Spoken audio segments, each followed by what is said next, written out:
नमस्कार, मैं नीलेश कुमार स्वागत करता हूं आप लोगों का बेसिक एजुकेशन सेंटर में। आज हम लोग घन के बारे में सीखेंगे, यानी क्यूब के बारे में हम लोग सीखेंगे। पिछले क्लासेस में हम लोगों ने स्क्वायर और स्क्वायर रूट के बारे में सीखा था। जो लोग मेरे चैनल पर नए हैं प्लीज़ सब्सक्राइब कर लीजिए और बेल आइकन को दबा दीजिए ताकि सबसे पहले आप तक मेरा वीडियो पहुँच सके। आइए हम लोग घन के बारे में समझते हैं कि घन किसे कहते हैं। किसी भी संख्या को 3 बार गुना कर दें, यानी उसी संख्या से 3 बार गुना कर दें अपने ही संख्या से, तो उसके बाद जो हम लोगों को परिणाम आएगा उसी को हम लोग घन कहते हैं। जैसे कि 2 गुना 2 कर दें तो क्या हो जाएगा हमारा 8, तो 2 का घन हो गया। 2 का घन बराबर क्या हो गया 8, या इसको हम लोग 2 क्यूब 2 पर पावर 3 को 2 क्यूब बोलते हैं इक्वल टू 8। ये हमारा घन इसी प्रकार से हम लोग निकालते हैं, यही परिभाषा है। अब कुछ और टेक्निकल चीज़ हम लोग देखते हैं कि कैसे और भी संख्याओं का घन हम लोग इजी वे में निकाल सकते हैं। यदि हम लोगों के पास कोई संख्या दे दिया जाए 13 का घन निकालना है इज इक्वल टू व्हाट, तो इसको हम लोग समझेंगे कि कैसे निकलता है ये। इसको हम लोग 3 पार्ट में बांटेंगे। उसके बाद जो इसका दहाई अंक है, दहाई अंक क्या है 1, इस 1 का हम लोग घन निकालेंगे। कितना होगा 1, और जो घन निकल करके आएगा 1, उस घन से इस अंक में भाग देंगे तो कितना होगा 1, और 1 में जो 1 हमारे पास आया इस 1 को इस 3 से गुना करेंगे तो कितना होगा 3, फिर इस 1 से इसमें भाग देंगे तो कितना आएगा 3, और इस 3 को इस 3 से गुना करेंगे तो कितना आएगा 9, फिर इस 1 से 9 में भाग देंगे तो कितना आएगा 9, और फिर इस 9 को इस 3 से गुना करेंगे तो कितना आएगा 27। और प्रत्येक परिस्थिति में हम लोग बीच में गुना 3 करेंगे दोनों डिजिट में, तो कितना आएगा 9 और 27। अब फाइनल कैलकुलेशन यहाँ करेंगे। यहाँ पर 27 है तो 27 का हम लोग 7 लिखेंगे, 2 इसमें ऐड हो जाएगा तो कितना हो जाएगा 27 और 2 29 का 9, फिर 2 बच गया, 2 इसमें ऐड होगा, 9 और 2 11 का 1, बाकी 1, तो 1 और 1 2, यानी 2197 इसका आंसर निकल करके आपका तैयार हो गया। अगला देखते हैं उसी प्रकार से 12 का फिर 3 पार्ट में हम लोग बांटेंगे। इसका क्यूब निकालेंगे, यहाँ लिख देंगे, फिर जो आएगा उसको इससे भाग देंगे, कितना होगा 1, और 1 को इससे गुना करेंगे तो कितना हो जाएगा 2, फिर इसको इससे भाग देंगे तो 2 आएगा, और 2 को 2 से गुना करेंगे तो 4, फिर इसको इससे भाग देंगे तो 4, और 4 को 2 से गुना करेंगे तो 8, और बीच वाले को 3 से गुना कर देंगे। अब यहाँ से फाइनल कैलकुलेशन हो जाएगा हमारा, यहाँ हो जाएगा 8, यहाँ 12 का 2, ये इसमें ऐड हो जाएगा 6 और 1 7, और ये 1 निकल करके यहाँ, यानी 1728 मेरा आंसर निकल करके तैयार हो गया। तो इस प्रकार से हम लोग इस डिजिट का घन निकाल सकते हैं।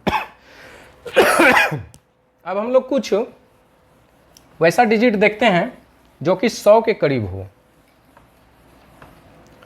वैसे संख्याओं का घन हम लोग कैसे निकालेंगे जो 100 के करीब हो। जैसे मान लिया जाए 97 का हम लोगों को घन निकालना है। 97 का घन निकालने के लिए सबसे पहले हम लोग, चूंकि 100 के करीब है तो 2 जीरो सबसे पहले हम लोग डाल देंगे।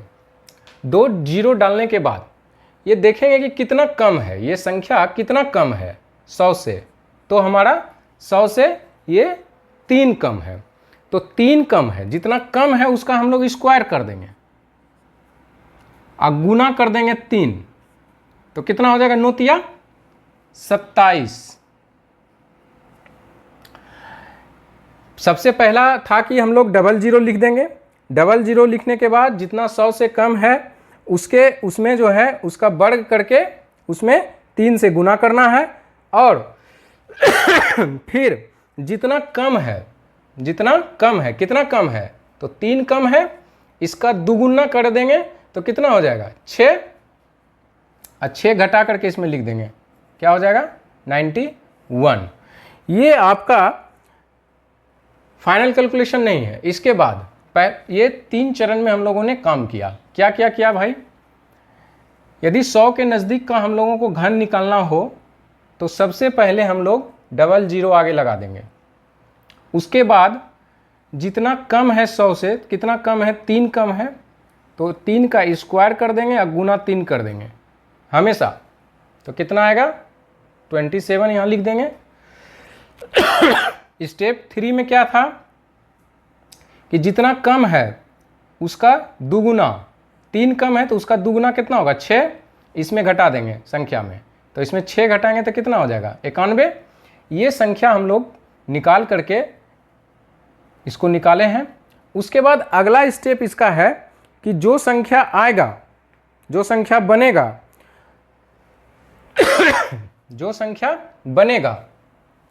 उसमें जो जितना कम है यानी 3 कम है, इसके घन को यानी कि 27 को इसमें माइनस कर देंगे।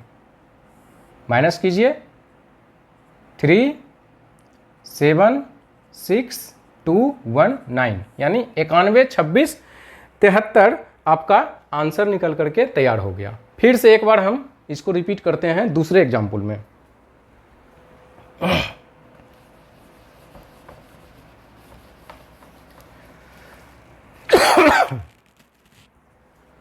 दूसरा एग्जाम्पल हम लोग देखते हैं। इस बार हम लोग 98 को देखते हैं। 98 के घन को निकालना है। तो सबसे पहले देखेंगे कि 100 से कितना कम है, तो 2 कम है।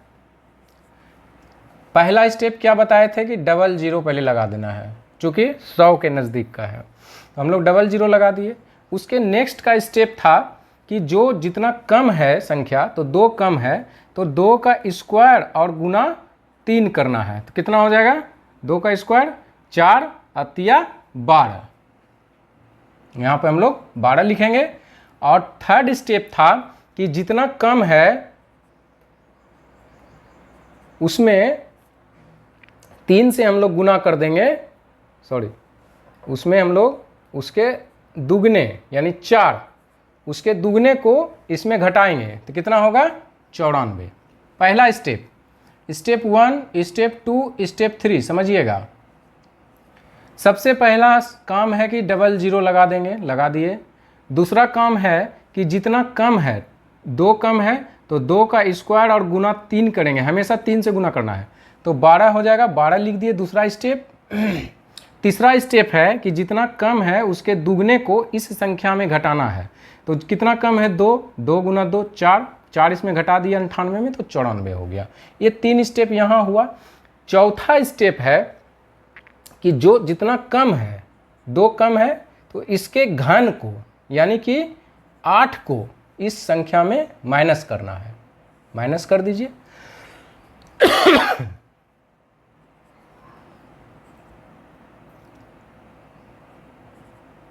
ये आपका 941192 ये आपका आंसर निकल करके तैयार हो गया।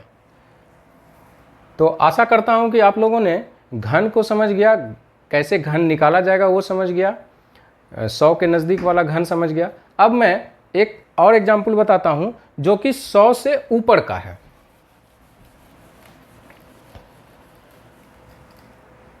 जो 100 से ऊपर का है,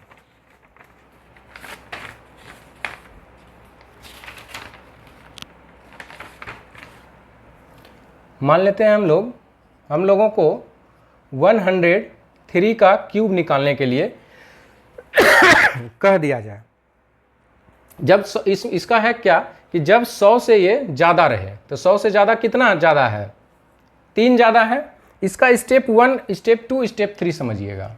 स्टेप 1, स्टेप 2 और स्टेप 3। पहला स्टेप में ये कितना ज़्यादा है, तो 3 ज़्यादा है, तो 3 के क्यूब को यहाँ लिखना है, यानी 27। स्टेप 1 हो गया ये।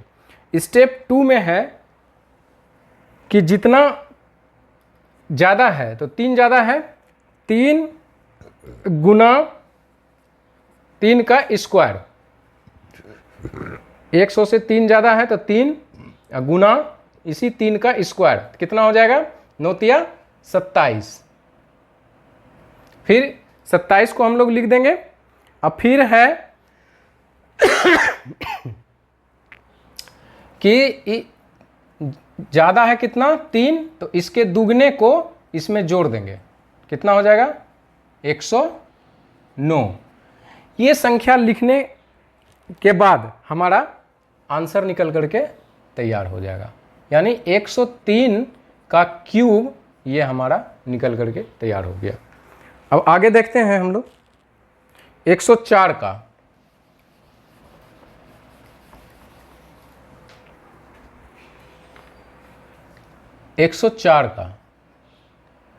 क्या किए थे पहला पार्ट में पहला स्टेप में क्या किए थे, इसके क्यूब को लिखे थे, तो कितना हो जाएगा, 4 का क्यूब 64। उसके बाद क्या किए थे, इसके स्क्वायर में इसको जोड़ना है, 3 को गुना करना है, कितना होगा, 16 48, और इस जितना ज़्यादा है 4 के दुगने को इसमें जोड़ देना है, तो 8 यानी 112, यानी 112, 48 और 64, ये आपका आंसर निकल करके तैयार हो गया। आप लोगों ने घन को समझ गया, मुझे आशा है कि पूरी तरीके से घन क्या होता है वो आप लोगों ने समझ गया होगा। नेक्स्ट क्लास में हम लोग घनमूल के बारे में पढ़ेंगे। आज के लिए इजाज़त दीजिए, आज तक के लिए मिलते हैं नेक्स्ट क्लास में, तब तक के लिए धन्यवाद।